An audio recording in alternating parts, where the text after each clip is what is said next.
Even when you feel low, you can still go. Even when you feel slow, you can still go. Even when there's no hope, you can still go.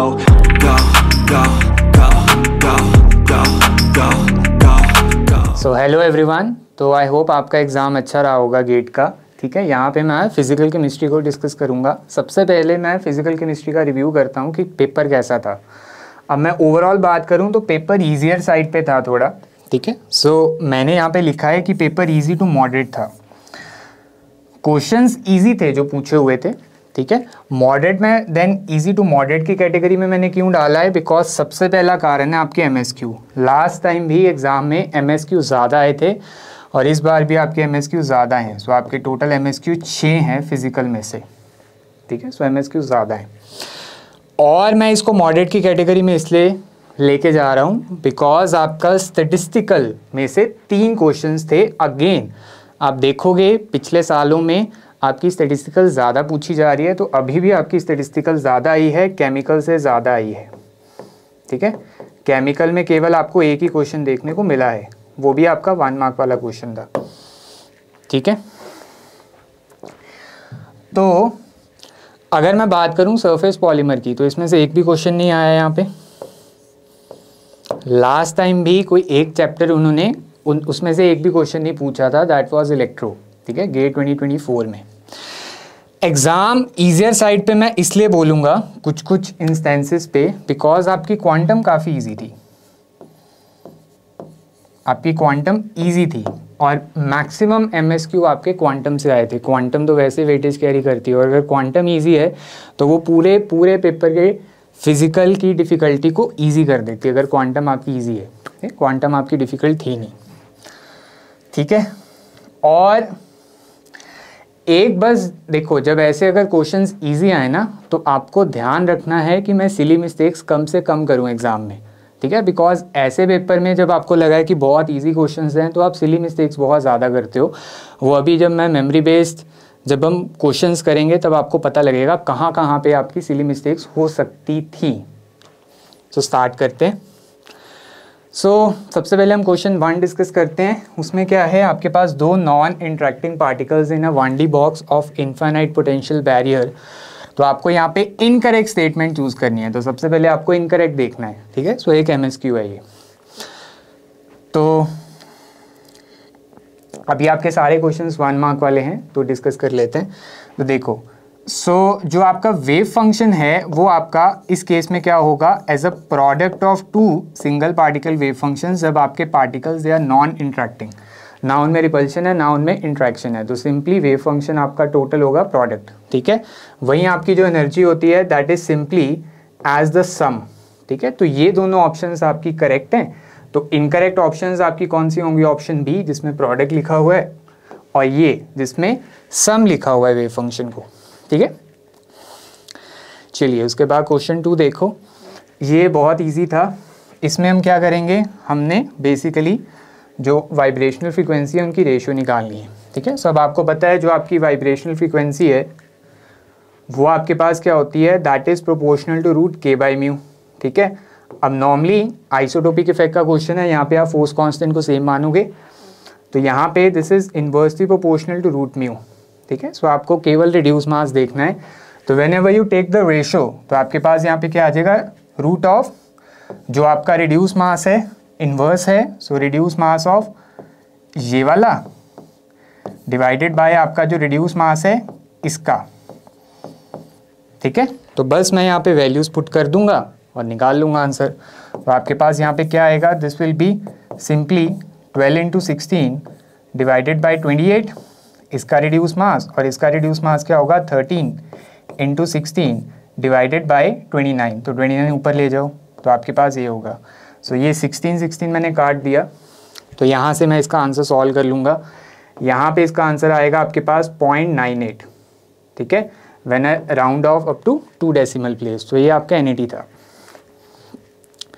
चलिए उसके बाद next देखो question number 3। इसमें आपको बताना है for a spontaneous process correct statement कौन सी है या स्टेटमेंट्स कौन सी हैं। तो ये एमएसक्यू है, केमिकल थर्मोडायनेमिक्स से क्वेश्चन है। बेसिक है, क्राइटेरिया ऑफ स्पॉन्टेनिटी आपको पूछा हुआ है। ठीक है, तो इसमें देखो जो आपका U - TS है this is just your Helmholtz energy और H minus T S is just your Gibbs free energy. आपको पता है जो गिब्स फ्री एनर्जी का चेंज है that has to be negative under constant temperature and pressure, तो ये आपकी रॉन्ग है। जो आपका हेल्महोल्ट्ज़ एनर्जी है उसका चेंज आपका नेगेटिव आएगा जो दिया हुआ है at constant temperature and volume, तो ये आपका करेक्ट है। उसके बाद जो आपका इंटरनल एनर्जी का चेंज है, स्पॉन्टेनिटी का क्राइटेरिया क्या बोलता है, जो आपका इंटरनल एनर्जी का चेंज है at constant entropy and volume it has to be negative, तो यहाँ पे पॉजिटिव है तो ये रॉन्ग हो गया। तो ऑप्शन ए देख लो, ऑप्शन ए में आपके पास क्या है डेल्टा एस, ये वाला क्राइटेरिया सही है। ठीक है, जब आप देखते हो तो आपके पास आता क्या है, अगर आप डेल एस देखते हो so del S at constant internal energy and volume it must be greater than 0। ठीक है, एंट्रोपी को छोड़ के बाकी जितनी भी थर्मोडायनेमिक प्रॉपर्टीज हैं उनका चेंज आपका नेगेटिव होगा फॉर अ स्पॉन्टेनियस प्रोसेस, अलग अलग कंडीशंस पे एंट्रोपी का आपका पॉजिटिव है। ठीक है, सो ये करेक्ट है। सो आपकी करेक्ट स्टेटमेंट्स आएंगी ए एंड सी, करेक्ट। चलिए नेक्स्ट देखो क्वेश्चन नंबर 4। इसमें ये एक्चुअल में ग्रुप थ्योरी का क्वेश्चन है। सॉलिड स्टेट में जब आपका मोनोक्लिनिक क्रिस्टल सिस्टम होता है, ठीक है, सो मोनोक्लिनिक क्रिस्टल सिस्टम का मतलब है जहाँ पे आपकी जो एज लेंथ हैं दे आर नॉट इक्वल, और आपके पास जो अल्फा और गामा एंगल्स हैं दे आर इक्वल टू 90, और जो आपका बीटा एंगल है that is not equal to 90, normally it is greater than 90 degree. ठीक है, तो ये वाला जो मोनोक्लिनिक क्रिस्टल सिस्टम होता है इसका जो पॉइंट ग्रुप होता है दैट इज C2H। ठीक है, लीस्ट सिमेट्रिकल आपका ट्राइक्लिनिक है तो ये जस्ट उसके ऊपर आता है सिमेट्री में। ठीक है, तो इसका पॉइंट ग्रुप आपके पास रहता है C2H। तो C2H अगर पॉइंट ग्रुप है इसका मतलब आपके पास एक C2 एक्सिस है जो इसकी प्रिंसिपल एक्सिस है। ठीक है, जो इसकी प्रिंसिपल एक्सिस है, और आपके पास एक सिग्मा H है which is perpendicular to this C2, तो आपके पास आंसर क्या आएगा 1 C2 एक्सिस। तो देखो ये क्वेश्चन आपका MSQ है नहीं, बट ये MSQ में पूछा हुआ है जिसके कारण आपके MSQ का नंबर बढ़ रहा है। एक सेंस में फ़ायदा भी है बिकॉज MSQ में आपकी नेगेटिव मार्किंग नहीं है, बट एक सेंस में वो कन्फ्यूजन क्रिएट करता है ऑप्शंस में, है ना, जिस कारण जब भी MSQ का नंबर ज़्यादा रहता है तो आपकी एग्ज़ाम की डिफ़िकल्टी थोड़ी बढ़ जाती है। इस बार भी ऐसा ही हुआ। चलो उसके बाद क्वेश्चन नंबर 5 देखो, ये आपका फेज से क्वेश्चन है। फेज से 2 क्वेश्चंस आए हैं इस बार। तो देखो आपके पास क्या है, सॉलिड गैस और लिक्विड गैस इक्विलिब्रियम की आपकी इक्वेशंस दे रखी हैं वेपर प्रेशर्स की। ठीक है, सो ये इक्वेशन है और इसकी ये क्लॉसियस-क्लैपेरॉन इक्वेशन है। आपको ट्रिपल पॉइंट टेम्परेचर निकालना है, इंटीग्रल वैल्यू 1 मार्क वाले क्वेश्चन चल रहे हैं अभी। ठीक है, सो इसमें हम क्या करते हैं, सिंपली इन दोनों को आपस में इक्वेट कर देते हैं। ट्रिपल पॉइंट पे दोनों इक्वेशंस दे विल मीट, है ना। सो आपके पास क्या आएगा, this is -2000 divided by t + 5, this is just -4000 divided by t + 10। तो यहाँ पे जो आपका टेम्परेचर होता है that is your triple point temperature. ठीक है, यहाँ से आप निकाल लेते हो, तो बस माइनस करके आप इक्वेशंस में निकाल लोगे तो आपका आंसर कितना आएगा 400 केल्विन, सिंपली इक्वेटिंग इट। चलिए उसके बाद क्वेश्चन नंबर 6 देखो। ये क्वेश्चन बढ़िया था, बढ़िया इन द सेंस क्या था, ध्यान से क्वेश्चन को रीड करना है। देखो इसमें क्या है, आपको रिजिड रोटर के वेव फंक्शंस दे रखे हैं of a non polar diatomic molecule. So non polar मतलब उसकी आपकी जो डायपोल मूवमेंट है दैट इज 0। ठीक है, आपको क्या करना है, ट्रांजिशन मूवमेंट इंटीग्रल की वैल्यू निकालनी है। तो जो भी आपके स्फेरिकल हार्मोनिक्स है आपको उनकी फॉर्म दे रखी थी वेव फंक्शन की, राइट। तो ये आपके पास होता है इंटीग्रल, ट्रांजिशन मोमेंट इंटीग्रल। ठीक है, तो इसमें आपका जो वेव फंक्शन है वो इस फॉर्म का है। तो आपको दिया हुआ था इट वाज लाइक के, देखो ψ2 की वैल्यू, तो ψ2 की value was given in terms of 3 cos के थीटा -1। ठीक है, स्फेरिकल हार्मोनिक। जो μz है वो आपके पास z कंपोनेंट है डायपोल मोमेंट वेक्टर का। सो ये आपके पास किसके इक्वल होगा, this will be just mu cos theta, और ये आपके पास क्या है, this is your cos theta, और रिजिड रोटर के केस में आपका जो वॉल्यूम एलिमेंट है that is sin theta d theta d phi. ठीक है, तो आपके पास यहाँ पे क्या है, you will do this integral, है ना। फिर आप यहाँ पे लिमिट्स पुट करोगे, थीटा की लिमिट्स आएंगी आपकी फ्रॉम 0 to π, और फाई की लिमिट्स आएंगी फ्रॉम 0 to 2 π, है ना। आप कहोगे अच्छा ये इंटीग्रल सॉल्व करना पड़ेगा। आपको क्या दिया हुआ है? आपको नॉन पोलर मॉलिक्यूल दिया हुआ है। नॉन पोलर मॉलिक्यूल मतलब जिसका जो डायपोल मोमेंट है वो जीरो है। तो आपको पता है कि डायपोल मोमेंट अगर जीरो है, ठीक है, तो वो वाले मॉलिक्यूल्स क्या होते हैं? They are microwave inactive. तो माइक्रोवेव इनएक्टिव का मतलब है कि जो जे है उसमें चेंज ही नहीं आएगा। तो ये वाला integral will be simply zero because this is zero. ठीक है, जे में आपके पास कोई चेंज नहीं आएगा। ये आपके पास जो स्फेरिकल हार्मोनिक्स है they are given as Y J M J, है ना। तो इंटीग्रल आपका जीरो है, इसका मतलब है कि आपका जे सेम ही रहेगा। There is no change in J, it is microwave inactive. तो आपके पास सिंपली इसका आंसर आना था जीरो। वैसे भी 1 मार्क वाला क्वेश्चन है, कोई लंबा इंटीग्रल तो वैसे भी नहीं होगा, तो थोड़ा सोचना था इसमें, है ना। सो आपका आंसर तो option D, that is zero. चलिए क्वेश्चन नंबर 7 देखो, स्टैटिस्टिकल का क्वेश्चन है। ठीक है, पहला क्वेश्चन ये वाला, आइडियल डायटोमिक गैस है, आपको डिपेंडेंसी बतानी है पार्टीशन फंक्शन की in a canonical ensemble, right. NVT constant parameters हैं कैनोनिकल एंसेंबल के। कोई दिक्कत नहीं है, जैसे आप नॉर्मली करते हो। जो आपका ट्रांसलेशनल पार्टीशन फंक्शन है वो आपके पास क्या होता है? वॉल्यूम डिवाइडेड बाय जो थर्मल डी ब्रॉगली वेवलेंथ का क्यूब है ना। तो thermal D Broglie wavelength temperature का फंक्शन है, राइट। तो जिससे आपका जो ट्रांसलेशनल पार्टीशन फंक्शन है वो वॉल्यूम और टेम्परेचर दोनों का फंक्शन है ना। पहले भी आया हुआ है ये क्वेश्चन। वहीं अगर मैं बात करूं जो वाइब्रेशनल और रोटेशनल पार्टीशन फंक्शंस हैं, है ना, तो आपको पता है जो रोटेशनल पार्टीशन फंक्शन है वो आपके पास किसके इक्वल है? That is for a diatomic KBT upon sigma H C B bar. तो it is dependent on temperature, right. B आपका मोमेंट ऑफ इनर्शिया पे डिपेंडेंट है, तो वो मोमेंट ऑफ इनर्शिया पे भी डिपेंडेंट है, बट वो वॉल्यूम पे डिपेंडेंट नहीं है। ठीक है, ये क्या है? This is your high temperature limit. ये हाई टेम्परेचर लिमिट का फॉर्मूला लगा रहा हूँ मैं, ठीक है, हाई टेम्परेचर लिमिट। तो सिमिलरली आपके पास जो वाइब्रेशनल पार्टीशन फंक्शन है वो आपके पास क्या होता है? This is K B T upon H nu, है ना, फॉर द मोड। तो यहाँ पे भी आपके पास टेम्परेचर पे डिपेंडेंस है केवल, इसकी डिपेंडेंस वॉल्यूम और टेम्परेचर पे दोनों है। तो आंसर आएगा ऑप्शन ए। चलिए उसके बाद नेक्स्ट देखो, the symmetry element that does not belong to C4। तो अगेन ग्रुप थ्योरी से क्वेश्चन था 1 मार्क में। तो आपके पास पता आपको जो C4V पॉइंट ग्रुप है वो किस शेप का होता है? That is of square pyramidal, ठीक है, स्क्वायर पिरामिडल। तो आपके पास यहाँ पे क्या होती है? This is your C4 axis, और उसी के पैरेलल आपके पास यहाँ पे C2 एक्सिस भी है, पैरेलल टू C4। बिकॉज आपके ये सारे लिगेंड सेम हैं तो आप उनको 180 के अबाउट पे इंटरचेंज कर सकते हो। ये वाली C2 आपकी सब्सिडियरी एक्सिस नहीं है, ठीक है। सो C4V जो आपका पॉइंट ग्रुप है इसमें बेसिकली आपके पास C4 एक्सिस है, आपके पास 4 सिग्मा V हैं, आपके पास एक C2 एक्सिस है which is parallel to C4, perpendicular वाली नहीं, वो फिर D4H बन जाता ना, जिसमें आपके पास 4 C2 सब्सिडियरी परपेंडिकुलर होते टू C4, ये वो नहीं है, ठीक है। सो ये सब आपके पास होगा। सो आपके पास C2 होगी, आपके पास ये भी होगी, तो कौन सा नहीं होगा? That does not belong to. तो आपका आंसर आएगा बी। सेंटर ऑफ इन्वर्जन है इसमें? नहीं है ना।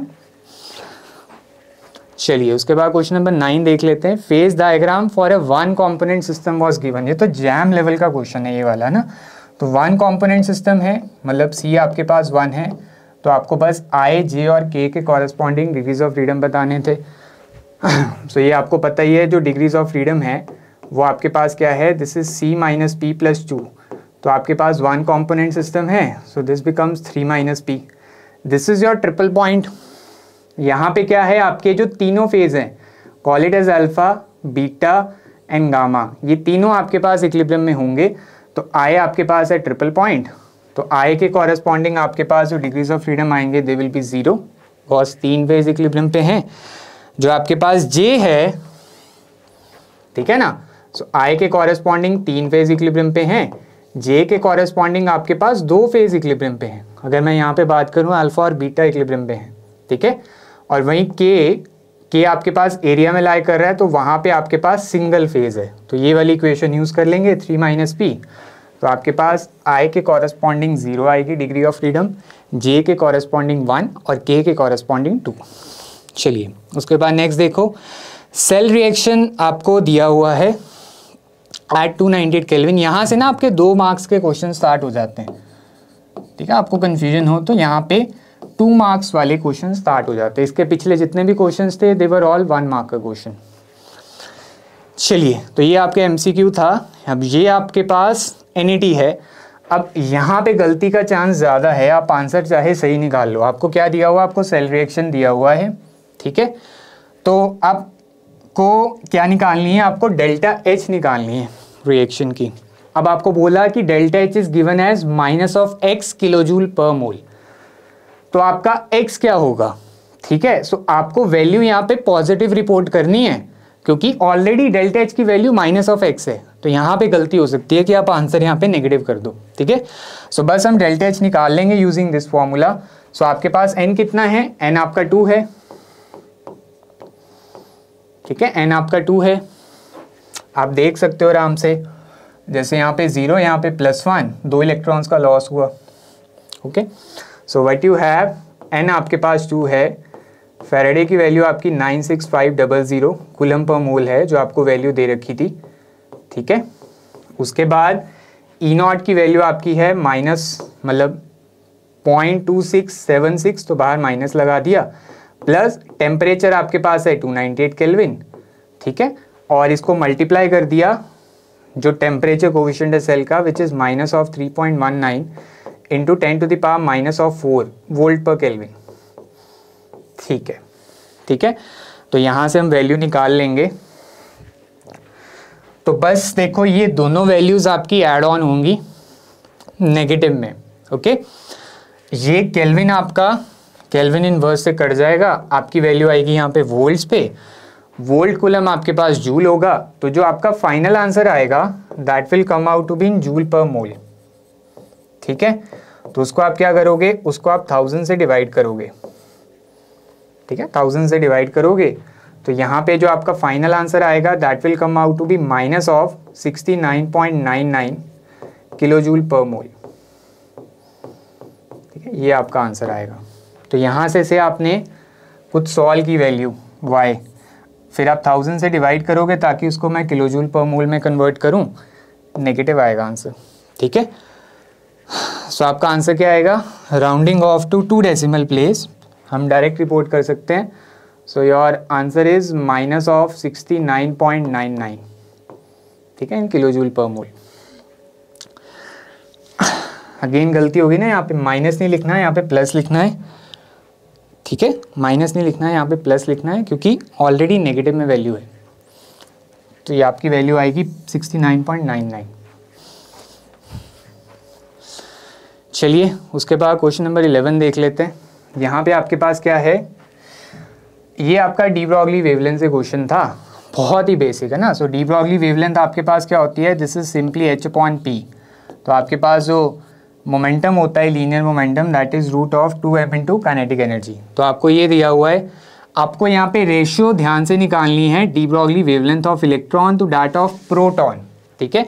सो ये वाला फॉर्मूला जब हम यूज़ करेंगे तो electron to that of proton, आप देख सकते हो this is inversely proportional to √of mass into your kinetic energy. तो यहाँ पे आप पुट करोगे, so this will come out to be √of, this is mass of proton, kinetic energy of proton, mass of electron and kinetic energy of electron, ठीक है। तो जो आपको दिया हुआ था, क्या दिया हुआ था, दैट आपके पास जो मास की रेशियो है वो आपके पास कितनी है, 1836। प्रोटॉन की काइनेटिक एनर्जी आपके पास 3e है और इलेक्ट्रॉन की e है। तो बस इसको मल्टीप्लाई करके इसका रूट कर देना था, तो आपका आंसर यहाँ पे आता था 74.22, ठीक है, जो रेशियो आएगी 74.22। चलिए क्वेश्चन नंबर 12 देख लेते हैं। यहाँ पे आपके पास क्या है, आर्कियोलॉजिकल स्पेसिमेन। तो ये कार्बन डेटिंग से क्वेश्चन है। आपको यहाँ पे ना एक्टिविटी दे रखी है एक वुड सैंपल की, एंशिएंट वुड सैंपल की, कितनी, 45 काउंट्स पर ग्राम पर मिनट। तो ऐसा क्वेश्चन आपका नेट में भी आया था, अभी गेट में भी ऐसा ही क्वेश्चन है। इसमें बस आपको ध्यान रखना है 1-2 बातों का, वो मैं आपको भी बताता हूँ, ठीक है। ध्यान रखना था मतलब 1-2 बातों का। तो एक्टिविटी आपके पास इतनी है, तो देखो ये है 5 मिनट के कॉरेस्पॉन्डिंग। अब आप एक्टिविटी को यहाँ पे, जैसे ये आपका फॉर्मूला है, यहाँ पे आपके पास जो एक्टिविटी होगी दैट विल बी पर ग्राम ऑफ C14 पर मिनट। ठीक है, तो सबसे पहले तो आप इसको पर मिनट करोगे, तो पर मिनट आपके पास कितनी वैल्यू आएगी, दिस विल बी 9 काउंट्स, है ना। तो आपके पास यहाँ पे कितना आएगा, दिस विल बी 9 काउंट्स पर ग्राम पर मिनट। और यहाँ पे आपके पास कितनी वैल्यू है, 20 counts. This is your initial activity fresh would की, 20 काउंट्स पर ग्राम पर मिनट। ओके, सो मतलब ये आपके पास इनिशियल एक्टिविटी है, वो आपकी फाइनल एक्टिविटी है time T. But here is a twist. क्या ट्विस्ट है कि बैकग्राउंड सिग्नल भी है डिटेक्टर का, कितना है, 5 काउंट्स पर मिनट का बैकग्राउंड सिग्नल है। इसका मतलब है इस सिग्नल को मैं माइनस करूंगा तभी मेरे पास एक्चुअल वैल्यू आएगी। तो व्हाट डज दैट मीन कि यहाँ पे अगर मैं टाइम निकालना चाहता हूँ तो मेरी हाफ लाइफ कितनी है, दिस इज 5730, ठीक है, डिवाइडेड बाय, यहाँ पे आएगा आपके पास ln ऑफ 2 और यहाँ पे ln ऑफ इनिशियल एक्टिविटी आपके पास कितनी है, दिस इज 20, बट आप 20 में से बैकग्राउंड माइनस करोगे और एट टाइम टी एक्टिविटी कितनी है, 9 में से भी आप बैकग्राउंड को माइनस करोगे। ठीक है, तो ऐसे आपको क्वेश्चन सॉल्व करना है। इसका आंसर आएगा 10,926 इन ईयर्स, इंटीजर वैल्यू। ठीक है, ये वाली वैल्यू आएगी। चलिए क्वेश्चन नंबर 13 देख लेते हैं। ये वाला क्वेश्चन आपका कहाँ से है, this question is from a cubical box. आपको पता है जो आपकी एनर्जी होती है ऑफ अ क्यूबिकल बॉक्स, वो आपके पास क्या होती है, this is nx square plus ny square plus nz square, और यहाँ पे आपके पास क्या आएगा, h स्क्वायर अपॉन 8m। ठीक है, अब ऐसा क्वेश्चन पहले भी आया हुआ है, इसमें आपको बताना है, आपने लीनियर कॉम्बिनेशंस ले लिए क्यूबिकल बॉक्स के वेव फंक्शन के, तो आपको यहाँ पे बताना है इनमें से जो कौन सा लीनियर कॉम्बिनेशन आइगन फंक्शन है हैमिल्टोनियन का। तो यहाँ पे सिंपली कॉन्सेप्ट क्या होता है कि जो आपने दो वेव फंक्शंस का लीनियर कॉम्बिनेशन लिया है, अगर वो आपस में डीजनरेट हैं तो जो फाइनल वेव फंक्शन है वो ऑटोमेटिकली आइगन फंक्शन बन जाएगा हैमिल्टोनियन का। सो बस आपको इन दो वेव फंक्शंस की डीजनरेसी चेक करनी है। सो डीजनरेसी कैसे चेक करोगे कि आपके पास ये जो सम है स्केयर्स का that must be equal to same, दोनों का सेम होना चाहिए, है ना। सो आप जैसे देख लो साई 141, तो इसके कॉरेस्पॉन्डिंग आपके पास एनर्जी कितनी आएगी, this is 1 square plus 4 square plus 1 square, so this will come out to be 18। ठीक है, और वहीं आप साई 223 के कॉरेस्पॉन्डिंग ये वाली वैल्यू निकालोगे तो आपके पास कितना आएगा, दिस इज 2 का स्क्वायर प्लस 2 का स्क्वायर प्लस 3 का square, so this is corresponding to 17। मतलब इसकी एनर्जी आई 17h स्क्वायर अपॉन 8m, इसकी आई 18h स्क्वायर अपॉन 8m। सो ये दोनों आपस में नॉन डीजनरेट हैं, दोनों डीजनरेट वेव फंक्शंस नहीं है। सो दैट्स वाई ये ऑप्शन तो आपके पास नहीं होगा। उसके बाद आप यहाँ पे चेक करोगे, ये दोनों आपके पास डीजनरेट हैं। ठीक है, ये दोनों आपके पास डीजनरेट हैं। आप इनके स्क्वायर्स का सम करोगे तो आपके पास कितना आएगा, 1 square plus 5 square plus 1 square, है ना। सो यहाँ पे आपके पास आएगा 27, इसका भी 27 आएगा, 3 square plus 3 square plus 3 square, right. तो ये आपके पास बनेगा, ये भी आपके पास बनेगा, बिकॉज इसमें जस्ट आपने शफलिंग कर दी क्वांटम नंबर्स की, राइट। और ये आपके पास नहीं बनेगा, जब आप इसमें स्क्वायर्स को ऐड करोगे तो आपके पास नहीं आएगा ना। जैसे यहाँ पे आपके पास आ गया 19, 3 square plus 3 square plus 1 square, यहाँ पे आपके पास कितना आ गया, 4 प्लस 16 21, तो दोनों बराबर नहीं आए ना, सो ये नहीं आएगा। सो आपके पास आंसर आएगा 5-2 एंड 5-3। तो ये आपके पास MSQ था 5-2 एंड 5-3, ये आपका MSQ था 2 मार्क वाला। कॉन्सेप्ट एक ही लग रहा था बस, डीजनरेसी का। ठीक है, 5-2 एंड 5-3। चलिए क्वेश्चन नंबर 14 देखो, ये भी बहुत सिंपल क्वेश्चन था और ये आपका MSQ क्वेश्चन था। ठीक है, क्वांटम से इजी MSQ थे। तो आपके पास क्या है, पार्टिकल का state function is an eigen function of L cap square, जिसकी आइगन वैल्यू आपके पास कितनी है, 30h कट स्क्वायर, राइट। तो पॉसिबल आइगन वैल्यूज आपको बतानी है LZ स्क्वायर की। तो बहुत ईजी है, आपको पता है कि एल कैप स्क्वायर के कॉरेस्पॉन्डिंग आपकी आइगन वैल्यू क्या होती है, L into L plus 1 into H cut square. तो अब आपको यही वैल्यू कितनी दे रखी है, 30h cut square wave function की। तो आपके पास L कितना आएगा, L will be simply as 5 × 5 + 1 6 5 6 30 right. So L की वैल्यू आपके पास 5 आई, इसका मतलब पॉसिबल M वैल्यूज आपके पास कितनी होंगी, फ्रॉम -5 to +5, सो -5 -4 -3 -2 -1 0, ठीक है, 1 2 3 4 एंड 5, सो ये पॉसिबल वैल्यूज हैं। तो आपको यहाँ पे क्या बताना है, LZ² के कॉरेस्पॉन्डिंग कौन सी आइगन वैल्यू पॉसिबल होगी। तो LZ² के कॉरेस्पॉन्डिंग आइगन वैल्यू क्या आएगी, m² × h का स्क्वायर। तो अगर आपका m ±5 है तो 25 h² पॉसिबल है, +-4 है 16 h² पॉसिबल है, 10 h² पॉसिबल नहीं है, 0 पॉसिबल है जब आपके पास m की वैल्यू 0 है, ठीक है। सो ये चीज़, चलिए उसके बाद 15th क्वेश्चन देखो, ये भी आपका स्टैटिस्टिकल से है क्वेश्चन, ठीक है। तो इसमें क्या है, आपको पार्टीशन फंक्शन की वैल्यू दे रखी है, ठीक है, मतलब एक्सप्रेशन दे रखा है, आपको यहाँ पे इक्वेशन ऑफ स्टेट निकालनी है फॉर द गैस। अब ये सरप्राइजिंगली एक MSQ था, बड़े MSQ तो है नहीं, ये तो MCQ ही है ना। तो फोर्सफुली MSQ डाल रखे हैं कुछ कुछ क्वेश्चंस में, जिसमें सिंपल एक ही आंसर बन जाता है। सो आपको यहाँ पे कैसे करना है, देखो ये कॉन्सेप्ट है हेल्महोल्ट्ज़ एनर्जी का, वो आपके पास किसकी इक्वल होती है, this is -kBT ln of Q के, और जो आपका प्रेशर होता है that is -∆A/∆V at constant T, है ना। तो यहाँ से आप एक्सप्रेशन क्या करते हो, this is simply as kBT, इसका derivative with respect to volume at constant temperature. क्योंकि आपको यहाँ पे प्रेशर लेके आना है ना, सो आप प्रेशर वाली इक्वेशन यूज़ करोगे, तो ये वाली इक्वेशन आप यूज़ करोगे, ठीक है। सो आपको पार्टीशन फंक्शन का ln लेना है, ठीक है। सो अगर मैं इसका ln लूँगा और मैं इसको डेरिवेट करूँगा विद रिस्पेक्ट टू वॉल्यूम, तो केवल जो वॉल्यूम का फंक्शन बचा उसी को डेरिवेट करेंगे, बाकी सबका derivative with respect to volume 0 होगा। यहाँ पे आपको बोला हुआ था कि B आपका इंडिपेंडेंट है वॉल्यूम के, ठीक है।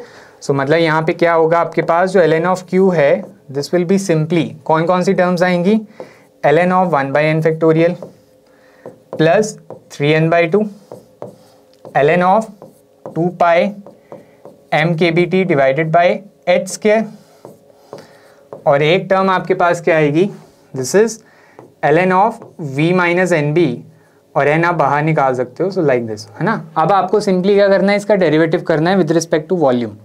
तो देखो अगर आप इसका डेरिवेटिव करोगे विद रिस्पेक्ट टू वॉल्यूम तो केवल यही वाली टर्म बचेगी, बिकॉज इसी में वॉल्यूम है, इनका डेरिवेटिव होगा 0, है ना। सो ln Q का derivative with respect to volume at constant temperature, ये सभी टर्म्स गई आपके पास, ये बचा, तो क्या बचा, n बाहर, ln of v - nb का derivative with respect to volume at constant temperature, तो आपके पास क्या आएगा भाई, n v - nb इसका डेरिवेटिव इनटू अंदर वाली चीज़ का डेरिवेटिव, तो वॉल्यूम का डेरिवेटिव आपके पास हो गया 1 और इसका डेरिवेटिव आपके पास क्या हो गया 0, क्यों, क्योंकि b आपके पास फंक्शन ही नहीं है वॉल्यूम का, तो आपके पास ये केवल किसकी इक्वल बन गया, n/v - nb, ठीक है। सो आपके पास प्रेशर किसके इक्वल आ गया, pressure is simply as n kBT, क्योंकि kBT ये आपने इसकी वैल्यू पुट कर दी अपॉन v - nb, तो यहाँ से आपके पास इक्वेशन ऑफ स्टेट आ जाती है pressure into v - nb, this is simply as n kBT। ये तो बहुत बेसिक क्वेश्चन पूछा हुआ है, ठीक है, नेट में तो इससे डिफिकल्ट था डेरिवेटिव करना, तो आपका आंसर आएगा यहाँ पे डायरेक्टली ऑप्शन ए। चलिए उसके बाद नेक्स्ट देख लेते हैं क्वेश्चन नंबर 16। ये क्वेश्चन आपका लाइन-वीवर बुक प्लॉट से था, तो इसमें क्या है, आपके पास जो स्लोप और इंटरसेप्ट है वो दे रखा है। सो आप सबको पता ही है कि जो स्लोप है इसमें वो किसकी इक्वल होती है, दैट इज km/rmax, है ना, और जो आपका y इंटरसेप्ट है दैट इज जस्ट 1/rmax। तो माइकलिस मेंटन कांस्टेंट निकालने के लिए फ्रॉम लाइन-वीवर बुक प्लॉट मैं क्या करूँगा, सिंपली स्लोप को इंटरसेप्ट से डिवाइड कर दूंगा, स्लोप को y इंटरसेप्ट से डिवाइड कर दूंगा,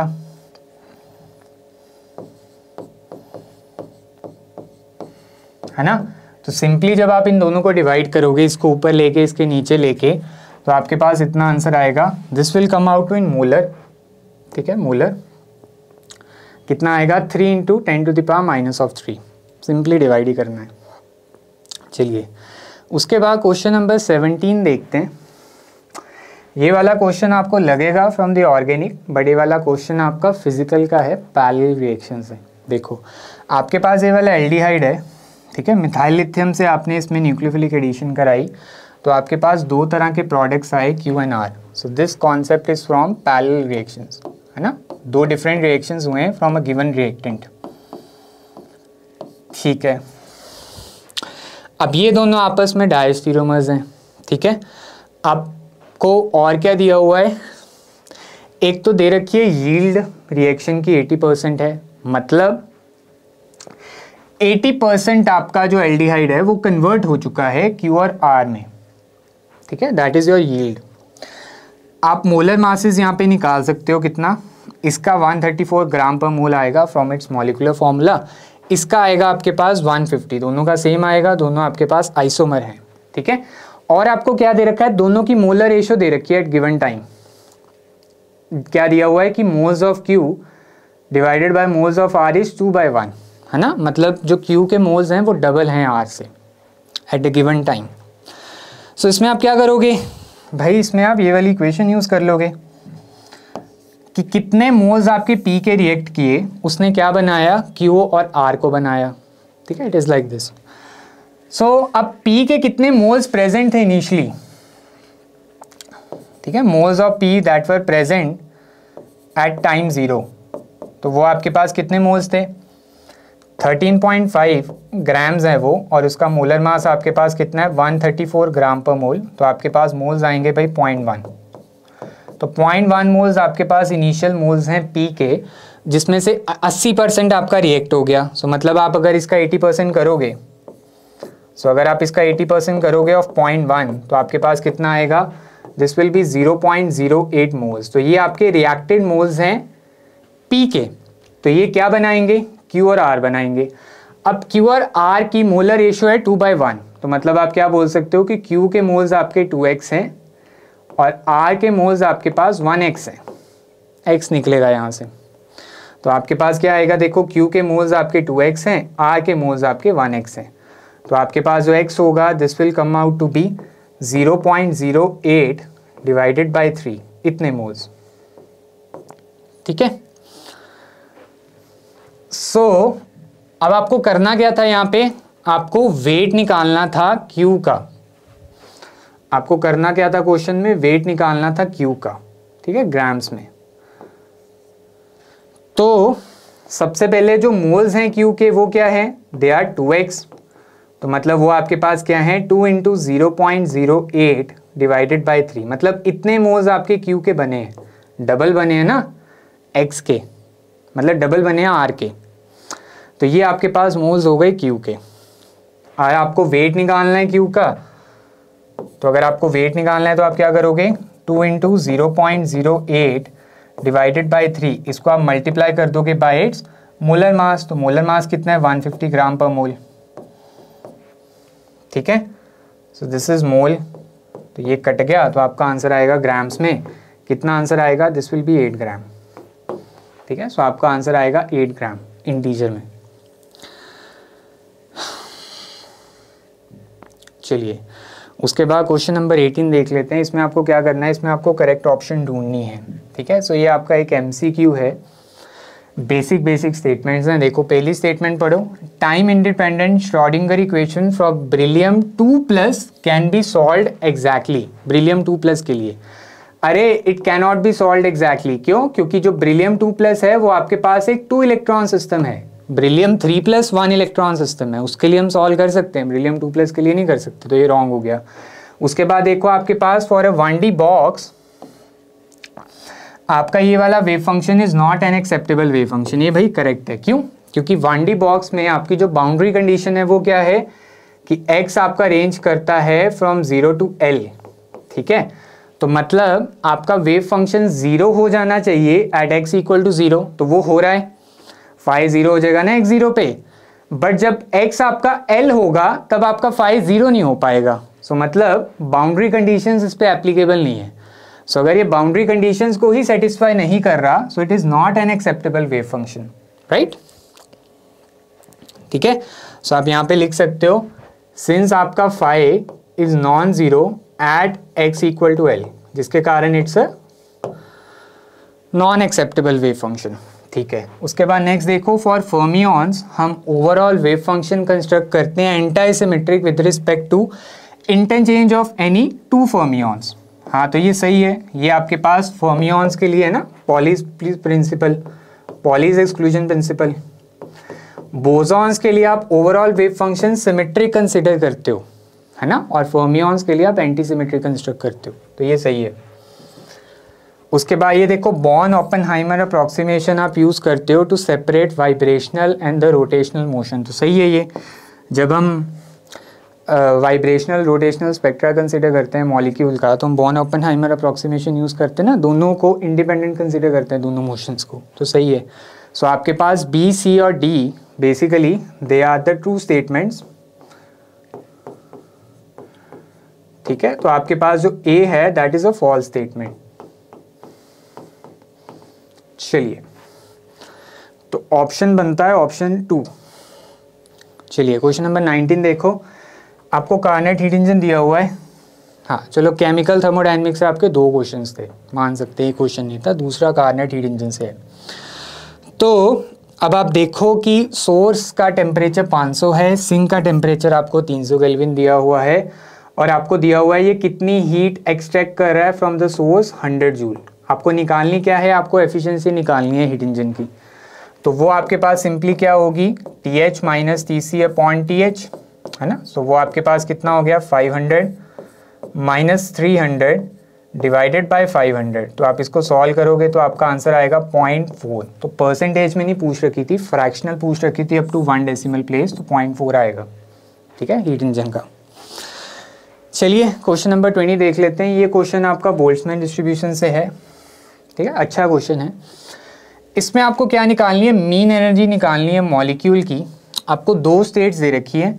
जो आपकी ग्राउंड स्टेट है उसकी एनर्जी 0 है, जो आपकी एक्साइटेड स्टेट है उसकी एनर्जी ये है। दोनों स्टेट्स आपकी नॉन डिजनरेट हैं, सो बोथ स्टेट्स आप नॉन डिजनरेट। टेम्परेचर आपको दिया हुआ है 300 केल्विन, राइट। तो आपका जो एनर्जी गैप है वो आपके पास कितना है, 4.14 into 10 to the power minus of 21 joule. ठीक है, दिस इज योर गैप। अब आपको क्या निकालनी है, आपको मीन एनर्जी निकालनी है। सो टोटल एनर्जी आपके पास क्या होगी, N1 प्लस N2 E2, है ना। कितनी पॉपुलेशन है स्टेट में, कितनी पॉपुलेशन है स्टेट में। अब देखो जो आपके पास E1 है दैट इज 0 ओनली। सो आपके पास जो टोटल एनर्जी है वो आपके पास क्या होगी, जितनी इसकी पॉपुलेशन है time 0 plus N2 into times E2। ठीक है, अब आपको निकालनी है mean energy. So mean energy क्या होगा, इसको मैं डिवाइड कर दूंगा बाय द टोटल पॉपुलेशन। तो इस पूरे को मैं डिवाइड कर दूंगा बाय द टोटल पॉपुलेशन। तो आपके पास क्या होगा, दिस इज E' T, ये आपके पास होगी मीन एनर्जी मॉलिक्यूल की, जहां पे NT आपके पास टोटल पॉपुलेशन है। ठीक है, NT आपके पास क्या है, टोटल पॉपुलेशन। सो आपके पास जो E' T है वो आपके पास किसके इक्वल बन गया, फिर वो आपके पास सिंपली बन गया equal to N2 divided by N total into E2। ठीक है, तो मैं बोल्ट्जमैन डिस्ट्रीब्यूशन से भाई N2 बाई N1 निकाल सकता हूँ। N2 बाई N1 मेरा इसके बराबर होगा। अब मेरी डिजनरेसी 1 है और यहाँ पे एक्सपोनेंशियल ऑफ आपका जो एनर्जी गैप है that is 4.14 into 10 to the power minus of 21 joule, और बाहर negative. Boltzmann constant 1.38 into 10 to the power minus 23 joule पर केल्विन है, और जो आपका टेम्परेचर है दैट इज 300 केल्विन।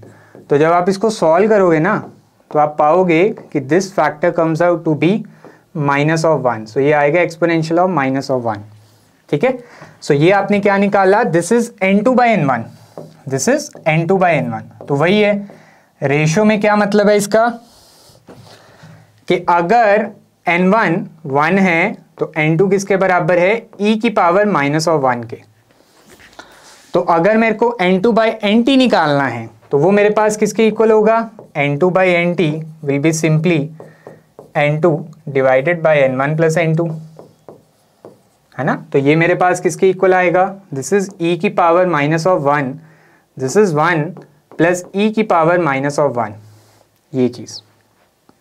ओके, इसको मैं ऊपर पुट कर दूंगा, सो मेरी मीन एनर्जी आ जाएगी। सो मेरी मीन एनर्जी किसकी इक्वल आ जाएगी, this will come out to be e की power minus of 1 upon 1 plus e की power minus of 1 into my excited state की एनर्जी।